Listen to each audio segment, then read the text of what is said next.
یہودیوں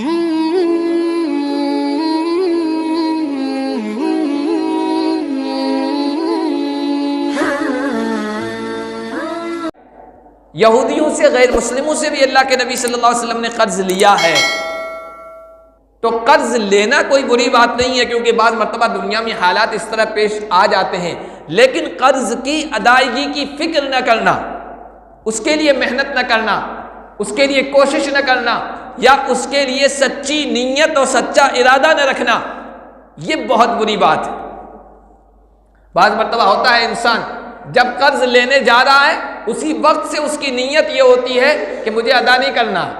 مجھے فراڈ کر لینا ہے، مجھے واپس نہیں دینا ہے۔ اب بری نیت ہے، برا ارادہ ہے، تو پھر اللہ تبارک و تعالیٰ کی طرف سے بھی مدد نہیں ہوتی ہے۔ سچی نیت کے ساتھ اگر قرض لے گا ضرورت کے وقت تو اللہ تعالیٰ کی طرف سے مدد بھی ہوتی ہے۔ حضرت عائشہ صدیقہ رضی اللہ تعالی عنہا قرض لیا کرتی تھی، اور ان کا قرض لینا اپنی حاجت کے لیے نہیں ہوتا تھا، قرض لے کر دوسروں کی مدد کیا کرتی تھی۔ تو کسی نے پوچھا، ام المؤمنین آپ کو قرض لینے کی ضرورت حاجت نہیں ہے، پھر بھی آپ قرض کیوں لیا کرتی ہیں؟ تو انہوں نے کہا کہ میں نے اللہ کے نبی صلی اللہ علیہ وسلم کو سنا ہے کہ جو آدمی قرض لے اور اس کی نیت اچھی ہو، یرید اداءہ، ادا کرنے کی نیت ہو لیتے وقت، تو اس آدمی کے لیے اللہ تبارک و تعالیٰ کی طرف سے مدد ہوتی ہے، تعاون ہوتا ہے، وحافظ، اللہ کی طرف سے حفاظت کرنے والا ہوتا ہے۔ تو میں چاہتی ہوں کہ میں قرض لوں تاکہ اللہ تبارک و تعالیٰ کی طرف سے مدد ملتی رہے، تعاون ملتا رہے، حفاظت کرنے والا میرے ساتھ رہے۔ اگر سچی نیت ہے، اللہ تعالیٰ کتنا بڑا قرض کیوں نہ ہو آسانی پیدا فرما دیتا ہے۔ نبی رحمت صلی اللہ علیہ وسلم نے ارشاد فرمایا، من اخذ اموال الناس یرید اداها ادى اللہ عنہ، ومن اخذها یرید اتلافها اتلفہ اللہ۔ جو آدمی لوگوں سے مال لے گا، قرض لے گا، لوگوں کا مال حاصل کرے گا اور لیتے وقت ادائیگی کی نیت ہے، اللہ تبارک و تعالیٰ اس کی طرف سے ادا کروا دے گا۔ اللہ تعالیٰ اس دنیا میں آسانیاں پیدا فرمائے گا کہ وہ قرض اچھی طریقے سے واپس ادا کر دے گا، اور اگر محنت اور کوشش کے باوجود، اچھی نیت کے باوجود ادا نہیں کر سکا تو کل قیامت کے دن جس نے قرض دیا تھا اللہ اپنی طرف سے اس کو راضی کر دے گا، خوش کر دے گا اور بدلہ دے دے گا۔ اس دنیا میں بھی اللہ آسانیاں پیدا فرمائے گا، اور اس کے بے شمار واقعات، جب سچی نیت ہوتی ہے، سچا ارادہ ہوتا ہے، اللہ تعالیٰ آسانیاں پیدا فرما دیتے ہیں، پہاڑوں کے برابر بھی قرض کیوں نہ ہو اللہ ادا کروا دیتے ہیں۔ بخاری شریف میں ایک واقعہ نقل ہوا، بڑا عجیب و غریب واقعہ، بخاری جیسی مستند سچی کتاب میں، اور نبی رحمت صلی اللہ علیہ وسلم نے بیان فرمایا ہے، اس لیے یقین ہو جاتا، ورنہ یقین ہونا مشکل ہے۔ بنی اسرائیل کا، پچھلی قوموں کا اللہ کے نبی نے واقعہ بیان فرمایا، کہا کہ پچھلی قوموں میں ایک آدمی تھا بنی اسرائیل میں، اس کو قرض کی نوبت آ گئی، قرض لینے کی ضرورت پڑ گئی۔ وہ ایک مالدار آدمی کے پاس گیا، صاحب دولت کے پاس، اور اس نے کہا کہ مجھے پیسوں کی ضرورت پڑ گئی ہے، مجھے قرض چاہیے، دے دیجیے۔ اس نے کہا کہ قرض تو دے دوں گا، لیکن کوئی گواہ لے آؤ، اس پر گواہ بن جائے۔ تو وہ بیچارہ دوسری جگہ کا تھا جو قرض لینے والا تھا، اس نے کہا کفا باللہ شہیدا، میرے لیے اللہ ہی گواہ ہے، کافی ہے۔ جب اس نے اللہ کا نام دیا، اللہ کا واسطہ دیا، تو اس مالدار نے کہا ٹھیک ہے، اس پر میں راضی ہوں کہ اللہ گواہ ہے، لیکن کوئی گارنٹر لے آؤ، ضامن لے آؤ تو تمہاری ضمانت لے لے، گارنٹی لے لے۔ اس نے کہا یا میرے کون گارنٹی لے گا، کفا باللہ وکیلا، میرے لیے اللہ ہی گارنٹی لینے کے اعتبار سے کافی ہے۔ جب اس نے دونوں مرتبہ اللہ کا واسطہ دیا، اللہ کا نام دیا، تو اللہ کا جب واسطہ کوئی دیتا ہے تو آدمی تھوڑا نرم پڑ جاتا ہے۔ اس نے کوئی غلط بات نہیں کہی، ورنہ ایسے موقع پر انسان کہتا ہے ٹھیک ہے، اتنی بڑی بڑی باتیں مت کرو ایمان یقین کی، کسی آدمی کو لے آؤ، اللہ کا واسطہ تو ٹھیک ہے، اللہ تو ہے ہی، اس طرح کی باتیں کرتا ہے۔ لیکن اس مالدار نے اس طرح کی باتیں نہیں کہی، اللہ کا نام بیچ میں آیا، اس نے 1000 دینار اس کو قرض دے دیا۔ 1000 دینار کوئی معمولی نہیں ہے، ایک دینار بعض ذات نے لکھا کہ 20,000 کا ہوتا ہے، تو اس زمانے کے اگر دیکھیں تو 2 کروڑ بنتے ہیں۔ 2 کروڑ کوئی معمولی نہیں ہے، 1000 دینار اس کو قرض دے دیا۔ اس نے قرض لیا اور چلا گیا۔ اس کا جو وطن تھا، اس کا جو گھر تھا، اس کے بیچ میں سمندر پڑتا تھا، کشتیوں کے ذریعے سے یہ سفر طے ہوتا تھا۔ وہ اپنے گھر چلا گیا، اس نے اپنی ضرورت پوری کی اور پھر محنت کی اور کسی طریقے سے 1000 دینار اس نے جمع کیے، کیونکہ نیت اچھی تھی ادا کرنے کی، اللہ تعالیٰ نے آسانی پیدا فرما دی۔ اور وہ ادا کرنے کے ارادے سے جب ساحل سمندر پر آیا، سمندر کے کنارے پر آیا، تو وہاں دیکھا کہ کوئی کشتی نہیں ہے جس کے ذریعے سے سوار ہو کر قرض دینے والے کا قرض ادا کر دے۔ وہ بڑا پریشان ہوا، اس نے کافی دیر تک انتظار کیا لیکن کوئی کشتی نظر نہیں آئی۔ تو اس نے دیکھا کہ کوئی تختہ پڑا ہے، بڑا سا لکڑا پڑا ہے، اس کے اندر سوراخ کیا کسی طریقے سے، اور تھیلی میں وہ سارے دینار ڈال کر سوراخ میں کسی طریقے سے بند کر دیا۔ ساتھ میں ایک ورقہ، ایک پرچی لکھی اور اس میں لکھا کہ من فلان الی فلان، فلانے کی طرف سے فلانا کے لیے یہ بھیجا جا رہا ہے، اور اس کو پیک کر کے اس تختے کو، اس لکڑی کو سمندر کے حوالے کرنے سے پہلے کہا، یا ربی، اے میرے پروردگار، تو اچھی طرح سے جانتا ہے کہ انی تسلفت من فلان 1000 دینار، میں نے فلاں آدمی سے 1000 دینار لیا تھا۔ اس نے کہا تھا ایت بالشہید، گواہ لے آؤ۔ میں نے کہا کفا باللہ شہیدا، تجھے بیچ میں ڈال دیا تھا کہ میرا اللہ ہی گواہ ہونے کے اعتبار سے کافی ہے۔ پھر اس نے کہا تھا کوئی گارنٹر لے آؤ، یا اللہ میں نے تجھے تیری ذات کو بیچ میں ڈال دیا تھا کہ میرا اللہ کفیل ہے، میرا اللہ ہی گارنٹر ہے، اور اس نے تیرے نام کا لحاظ کر کے، تیری ذات کا لحاظ کر کے مجھے 1000 دینار دے دیے تھے۔ اب میں نے پوری کوشش کر لی ہے، یہاں کوئی سواری نہیں ہے کہ میں سوار ہو کر اس کے پاس جاؤں اور یہ قرضہ ادا کروں، اب تیرے حوالے کرتا ہوں اور تو اس تک پہنچا دے۔ یہ کہہ کر وہ لکڑی، وہ تختہ دریا کے سمندر کے حوالے کر دیا۔ اور اللہ تعالیٰ نے قرآن میں صحیح فرمایا ہے وَمَن يَتَوَكَّلْ عَلَى اللَّهِ فَهُوَ حَسْبُهُ، پوری محنت و کوشش کرنے کے بعد کوئی اللہ پر بھروسہ کرتا ہے تو اللہ اس کے لیے کافی ہے۔ ان اللہ بالغ امرہ، اللہ کے لیے کوئی چیز مشکل نہیں ہے، وہ جو چاہتا ہے وہ کام ہو جاتا ہے۔ ان اللہ بالغ امرہ، اس نے سمندر کے حوالے کر دیا۔ ادھر چونکہ وقت متعین تھا، دن متعین تھا قرض کی ادائیگی کا، اسی دن وہ جو مالدار آدمی تھا وہ سمندر کے کنارے آیا کہ ہو سکتا ہے خود آدمی آ رہا ہو یا وہاں سے کوئی کشتی آ رہی ہو، اور اس میں کسی آدمی کے ساتھ اس نے قرضہ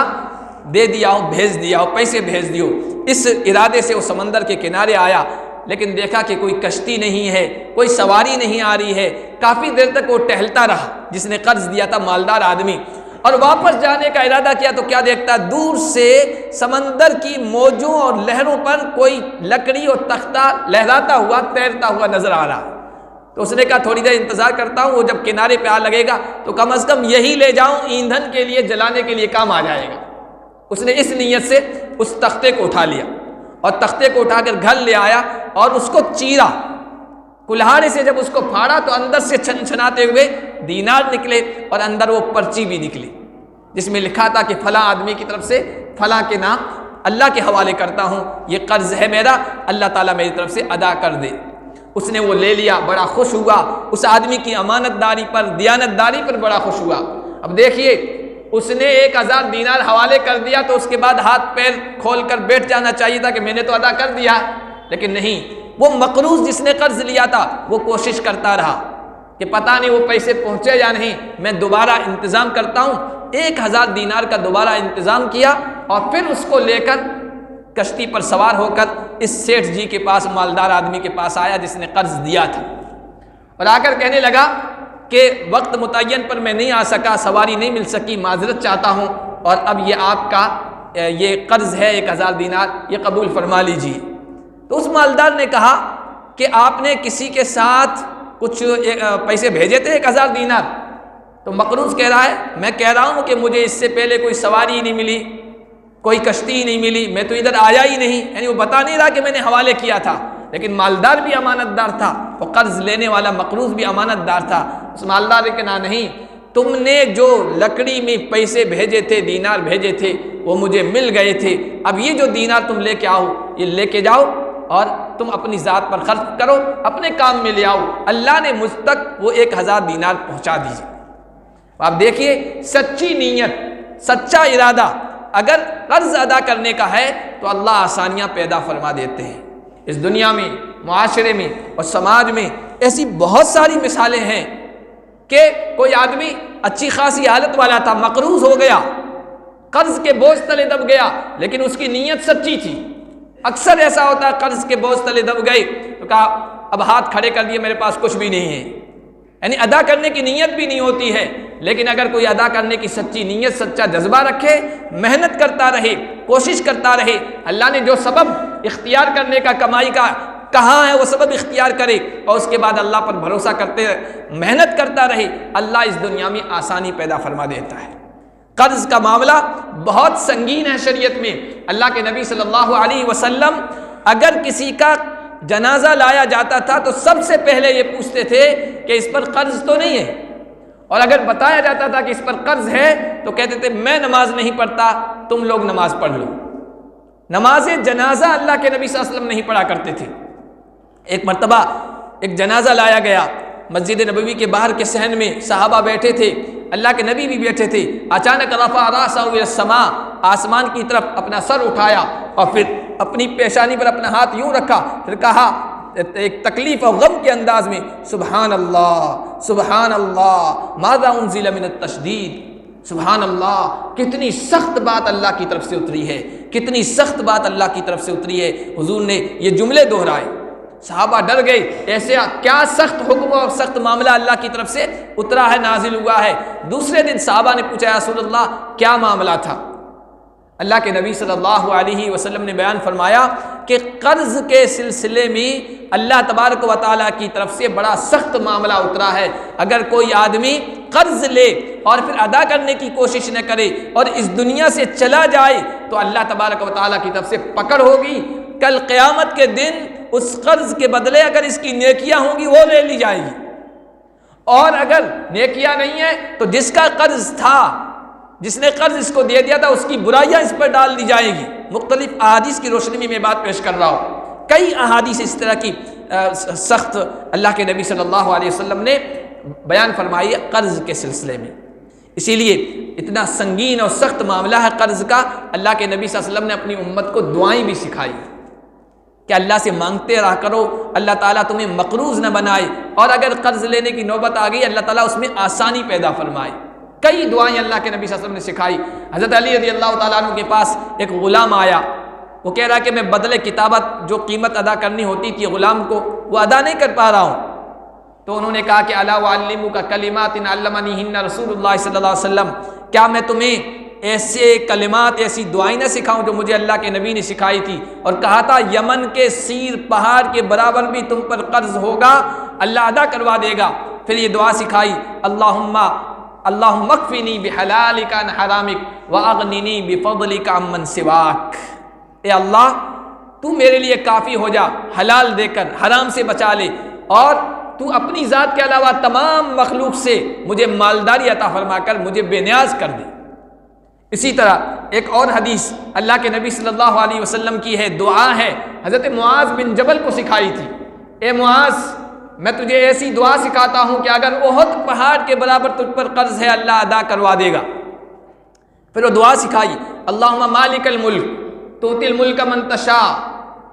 وتنزع الملک ممن تشاء وتعز من تشاء وتذل من تشاء بیدک الخیر انک علی کل شیء قدیر رحمان الدنیا والآخرہ ورحیمہما،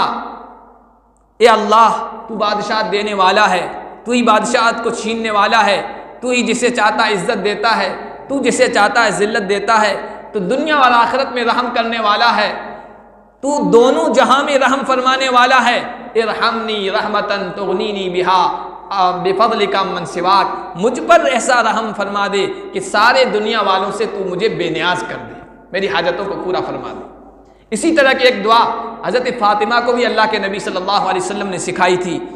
تنگ دست حضرت علی حضرت فاطمہ خادمہ طلب کرنے آئی تھی حضور صلی اللہ علیہ وسلم سے، غلام خادمہ، تو اللہ کے نبی نے کہا اس سے بہتر میں تمہیں چیز نہ دے دوں؟ پھر ایک دعا سکھائی، اللہم رب السماوات ورب العرش العظیم، اے اللہ زمینوں اور آسمان کے رب، ربنا ورب کل شیء، اے ہر چیز کے رب، ہر چیز کے پالنے والے، فالق الحب والنوا، تو زمین سے دانوں کو اور گٹھلیوں کو پھاڑنے والا ہے۔ اعوذ بک من شر کل شیء انت آخذ بناصیتہ،